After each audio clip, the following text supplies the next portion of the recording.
Hello because welcome back to my YouTube channel indices India. మా ఛానల్లోని content నచ్చితే డెఫినెట్గా subscribe అయితే చేయండి, పక్కన ఉన్న బెల్ ఐకాన్ కూడా ప్రెస్ చేయండి సో దట్ ఇలాంటి వీడియోస్ మిస్ కాకుండా ఉంటారు. సో బికాస్ ఆల్మోస్ట్ చాలా గ్యాప్ తర్వాత మళ్ళీ యూట్యూబ్ వీడియోస్ అయితే రీస్టార్ట్ చేస్తున్నాను. జస్ట్ నేను ఎడిటింగ్ కొంచెం బెటర్ పర్ఫార్మెన్స్ చేయాలని ఎడిటింగ్ మీద కొంచెం కాన్సన్ట్రేట్ చేస్తున్నాను. సో ఇంకా మీతో రెగ్యులర్గా అయితే అనాలిసిస్తో పాటు డిఫరెంట్ లెర్నింగ్ వీడియోస్ అయితే మీ అందరికి వస్తుంటాయి. ఇప్పటి వరకు మీరు కనుక ఫస్ట్ టైం మా ఛానల్ని చూస్తూ ఉన్నట్టు డెఫినెట్గా మా ఛానల్ అయితే సబ్స్క్రైబ్ చేసి పక్కన ఉన్న బెల్ ఐకాన్ ప్రెస్ చేసి ఉంచుకోండి. సో ఇప్పుడు మనం data wise and technical wise and fundamental wise పూర్తిగా మార్కెట్లో నెక్స్ట్ కమింగ్ పాసిబిలిటీస్ ఎలా ఉన్నాయనేది ఒకసారి డెఫినెట్గా చెక్ చేద్దాం. Let's go to our screen. So because ఇక్కడ ప్రెసెంట్ మనం call side outstanding FII positions చూడొచ్చు. ఓవరాల్గా కాల్ సైడ్ అయితే 2.57 lakhs క్వాంటిటీ అయితే నెట్ పొజిషన్స్ అయితే అవుట్ స్టాండింగ్లో ఉన్నాయి. దీంట్లో లాంగ్ అంటే కాల్స్ని బై వచ్చేసి 8.45 lakhs మెంబర్ 8.45 lakhs కాంట్రాక్ట్స్ అయితే బిల్డ్ అయ్యి ఉన్నాయి.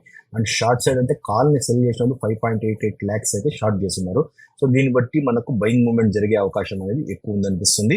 అలాగే పుట్ సైడ్ అయితే చూసినామంటే మనం ఓవరాల్గా 4.28 lakhs క్వాంటిటీ నెట్ క్వాంటిటీ అయితే అవుట్ స్టాండింగ్ ఉన్నట్టు చూపిస్తుంది. అలాగే లాంగ్ సైడ్ వచ్చి 10.18 lakhs క్వాంటిటీ అయితే పుట్ని బై చేసి పెట్టున్నారు. అలాగే 5.91 lakhs క్వాంటిటీ అయితే ఓవరాల్గా మనం పుట్ సైడ్ షార్ట్ చేస్తున్నారు.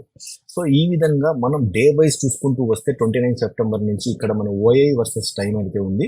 మనం దాన్ని చూసుకుంటూ వస్తే 29 సెప్టెంబర్ నాడు కొంచెం పుట్ సైడ్ ఓఐ అయితే ఉంది. ఇంకా అక్కడి నుంచి కాల్ సైడ్ అయితే కొంచెం పెరుగుతూ వచ్చి ఒక బ్రేక్ తీసుకొని 4th అక్టోబర్ నుంచి ఒక రివర్సల్ అయితే తీసుకునింది. మనం ఇక్కడ క్లియర్గా గమనించవచ్చు. డే వైజ్ ఇక్కడ నుంచి పెరుగుతూ వస్తుంది ఓఐ అనేది. అండ్ కాల్ సైడ్ ఓఐ కూడా బాగానే వచ్చింది. సో ఇక్కడ టెక్నికల్గా మనము డేటా ప్రకారం యాజ్ పర్ ఎఫ్ఐ డేటా ప్రకారం ఒక బౌన్స్ అనేది కనబడచ్చు అనేది ఒకటైతే చూస్తున్నాము. అలాగే మనం క్లియర్గా ఎఫ్ఐ డేటాలోకి వస్తే అంటే బయింగ్ సెల్లింగ్ డేటాలోకి వస్తే మనం ఫ్యూచర్ అనేది ఎఫ్ఐస్లో ఫ్యూచర్ అనేది 404 crores అనేది నెట్ బై అనేది జరిగింది ఆన్ 6th అక్టోబర్ నాడు. అండ్ నెట్ పొజిషన్ వచ్చేసి -84,000 కాంట్రాక్ట్స్ అయితే నెగిటివ్లో ఉన్నాయి. అండ్ చేంజ్ వచ్చేసి 4,000 కాంట్రాక్ట్స్ అయితే బిల్డ్ అయినాయి ఆన్ 6th అక్టోబర్ నాడు. అండ్ క్యాష్ సెగ్మెంట్లో అయితే 90 crores ఎఫ్ఐఎస్ సెల్ చేశారు. అండ్ 783 crores అనేది డిఐఎల్లో అనేది బై చేశారు. సో ఇప్పుడు మనం టెక్నికల్గా ఇక్కడ ఓవరాల్గా ఇప్పుడుండే డేటాని కంపేర్ చేస్తూ మనం టెక్నికల్గా చూస్తే మార్కెట్లో ఒక బౌన్స్ అనేది రావచ్చు అని అనిపిస్తుంది. ఆ బౌన్స్ ఎక్కడి వరకు రావచ్చు, ఎలా పాసిబిలిటీస్ ఉన్నాయనేది ఒకసారి చూద్దాం. Let's go to bank Nifty 15-minute screen. So మీకు ఇక్కడ మనం present bank Nifty 15 minutes time ఫ్రేమ్లో అయితే ఉన్నాము. నేనైతే ఇక్కడ మ్యాక్సిమం టు మ్యాక్సిమం మార్కెట్లో ఒక బౌన్స్ అనేది వస్తుంది. ఆ బౌన్స్ కూడా ఎగ్జాక్ట్గా ఇక్కడ వరకు చూడొచ్చు అనేసి అనుకుంటున్నాను. మ్యాక్సిమం దీనికి మించి అయితే బౌన్స్ ఎటువంటి ఎక్స్పెక్ట్ చేయట్లేదు నేను. దీనికి మించి బౌన్స్ అయితే ఎక్స్పెక్ట్ చేయట్లేదు. సో ఇక్కడ ఆల్రెడీ అయితే మనకు హయ్యర్ హైస్ ఫామ్ చేస్తూ వెళ్తుంది market. Higher highs higher lows form చేసుకుంటూ వస్తుంది. సో ఇక్కడ నుంచి ఒక బౌన్స్ చూసినా కూడా ప్రెసెంట్ నెక్స్ట్ మళ్ళీ ఒక డౌన్ ట్రెండ్ అనేది ఎస్టాబ్లిష్ చేయొచ్చు. కాకపోతే డైరెక్ట్గా డౌన్ ట్రెండ్ అనేది ఎస్టాబ్లిష్ అవుతుంది. ఇక్కడ ఒక మార్కెట్ స్ట్రగుల్ చేసి డెఫినెట్గా అక్కడి నుంచి ఒక డౌన్ ట్రెండ్ అనేది ఎస్టాబ్లిష్ అవుతుంది ఎక్స్పెక్టేషన్స్లో ఉన్నాను. అండ్ మార్కెట్లో లోయర్ సైడ్ అనేది ఈ లెవెల్స్ వరకు అయితే నేను ప్రెసెంట్ అయితే చూస్తున్నాను. మార్కెట్ ఇక్కడ వరకు రావచ్చు అనే పాసిబిలిటీస్లో ఉన్నాయి. ఫస్ట్ టార్గెట్ అయితే ఇది ఉంటుంది 43,500 అరౌండ్గా.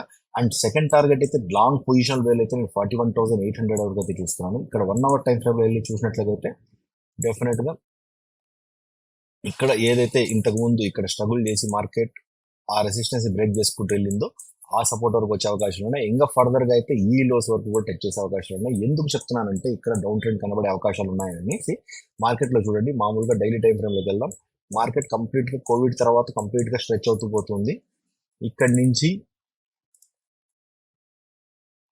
ఇక్కడ ఒక కరెక్షన్ వచ్చింది, ఇక్కడ ఒక కరెక్షన్ వచ్చింది, ఇక్కడ ఒక కరెక్షన్ వచ్చింది.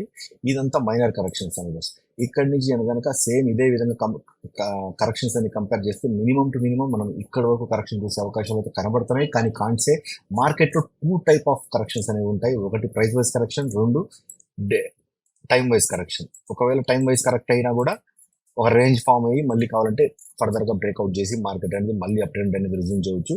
దీన్ని మనం మార్కెట్లోనే డిసైడ్ అవ్వాలి. నెక్స్ట్ ఏం జరగబోతుంది అనేది మార్కెట్నే తేల్చనివ్వండి. మనం దీని గురించి ప్రిడిక్షన్స్ అవసరం లేదు. రేపు అండ్ ఎల్లుండి ఈ కమింగ్ డేస్లో ఎలా ట్రేడ్ చేయాలనేది మాత్రం ఒక బౌన్స్ తర్వాత ఒక సెల్ ఆఫ్ అనేది చూసే అవకాశాలు అయితే కనబడుతున్నాయి.